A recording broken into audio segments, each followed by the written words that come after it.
From a brutal torture device that will rip every one of your limbs off, to one especially made for women to tear their breasts off, we take a look at 10 of the most brutal torture methods ever. Number 10. Breast Ripper. So there is definitely some truth to the phrase getting medieval with someone.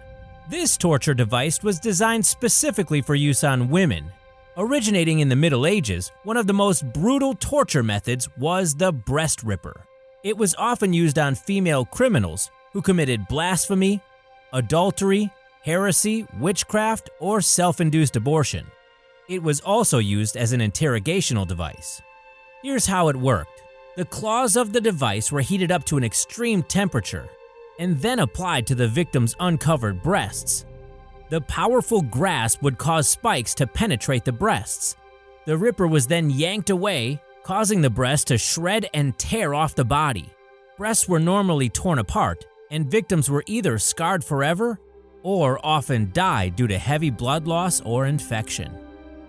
Number 9. The tub. Hearing that you were sentenced to the tub doesn't necessarily sound all that intimidating. However, this is a tub you wouldn't want to take a bath in. Sitting in the tub meant you would be put in a wooden tub with just your head sticking out. An executioner would then come along and paint your face with milk and honey. Nowadays, some people might pay good money for that. But at the time, the milk and honey would attract flies, which would start to eat the honey and then continue with the flesh. The executioner would also make sure that the victim was fed regularly, which doesn't sound so bad except for you don't get bathroom breaks in the tub. So victims would end up swimming in their own excrement. As if that wasn't bad enough, within a few days, maggots and worms would start eating the body as it decayed while you were still alive. Number 8. Iron Maiden. No, this torture device doesn't have anything to do with music, although there is some heavy metal involved. An Iron Maiden is an iron cabinet. It was just the right size to fit a human body. The front is hinged and the inside is covered with spikes. The device could be closed without actually harming the victim, but the victim would be unable to move. An interrogator would then shout questions, and the victim would either answer or face being jabbed with any of the jagged edges. Number 7. Rat torture. For some, just the sight of rats is enough torture for them. This wasn't nearly enough for torturers in medieval times. They would put rats in a cage with one open side and then strap the cage to the victim's body with the open side against the skin. A heating element on the opposite side of the cage would force the rats toward the bare skin. In order to escape the extreme heat, rats would burrow into the victim's body, which would almost inevitably cause an excruciating fatality. Number 6. Heretics fork. The heretics fork was also used in the Middle Ages, quite often during the Spanish Inquisition. It was made of a metal bar with each end consisting of a two-pronged fork. This bar was fastened with a leather strap between the victim's chin and chest, forcing the victim's chin up into the air. The hands were tied behind the victim's back, and the head was forced to remain in an upward position. Sometimes victims were hung from the ceiling or suspended in the air so they couldn't even sleep. Any downward motion would cause the forks to dig into the chin or the chest. Because of the positioning of the heretics fork, no vital organs were damaged. This prolonged pain and avoided death, so the torture could last a long time. Number 5. The head crusher.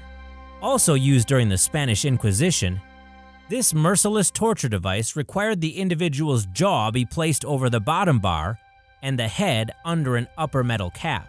There was a screw which would be slowly turned by the executioner. This would gradually squeeze the head between the bar and the cap.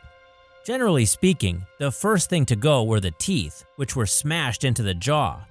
The eye sockets would then collapse, and the eyeballs would be squeezed out of the victim's head. In fact, there were even variations that had a container to catch the eyeballs.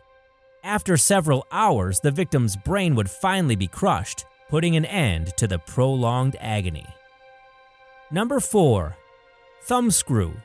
The thumbscrew was one of the most common interrogatory torture devices in medieval Europe. It was pretty simple, not unlike a basic vice, although the squeezing parts of the vice were lined with a sharp metal tooth. As the vice slowly compacted, the victim's thumbs or other fingers would be crushed.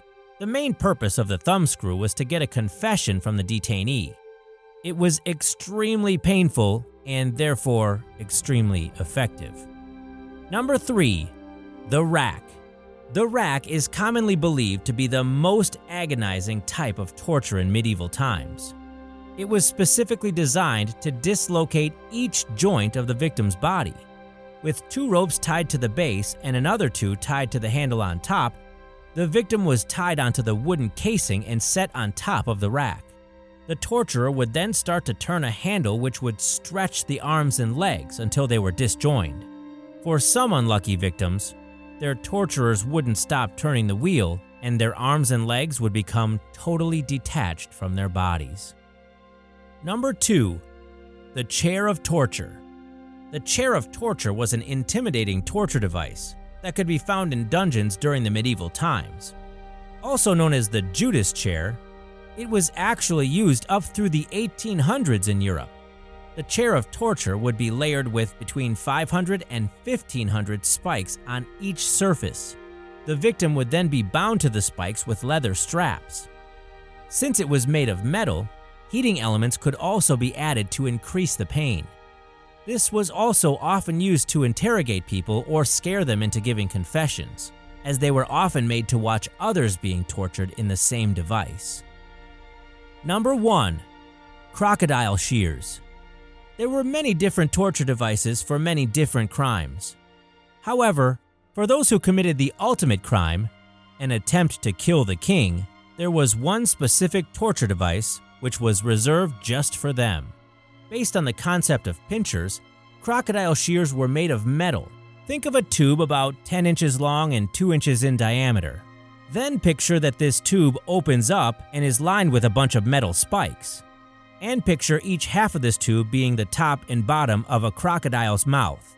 The crocodile shears would be heated to an extremely high temperature, then clamped down on the victim's erect penis, which was almost always torn from the body. Even if it remained intact, the result would be intense bleeding from severed arteries, and would almost always result in death. If there was a torture device that was designed in hell, this is probably it. Remember to hit the subscribe button for more videos every week.